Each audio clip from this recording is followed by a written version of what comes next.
政治界的消息要来关心的是，这宪法法庭5位大法官呢，顶礼拜是判决这宪诉法修法是违宪，这是引起在野的不满。所以国民党团今仔日是来告这5位大法官，讲因枉法裁判罪。另外呢，针对着这弹劾赖总统的行动，在野阵营是预计明仔载就会摆案，上紧这礼拜5就会提出辞呈表。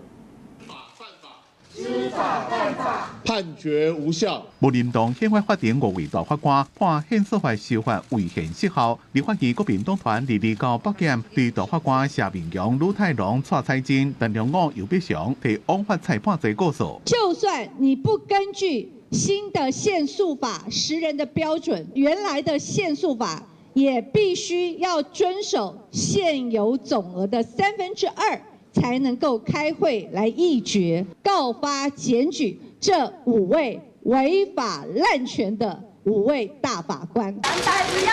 抓做谁喊抓谁，支持宪法法庭。 国民党团提告的时阵，现场有民众抗议批评拿下，和宪法法庭无法度运作。另外，在野立委也不满呼吁外护士外执行在违法修法，提案弹劾赖总统。按算23伫立法院定数委员会摆案，上紧26议会提立庭表草案，一直全国办公厅会邀请被弹劾人赖总统到立法院说明。那我们预计应该是在明年520左右。 来进行有关于弹劾的投票，这是一个非常严肃的宪政程序。蓝白联手启动中华民国宪政史上第1次的弹劾总统案，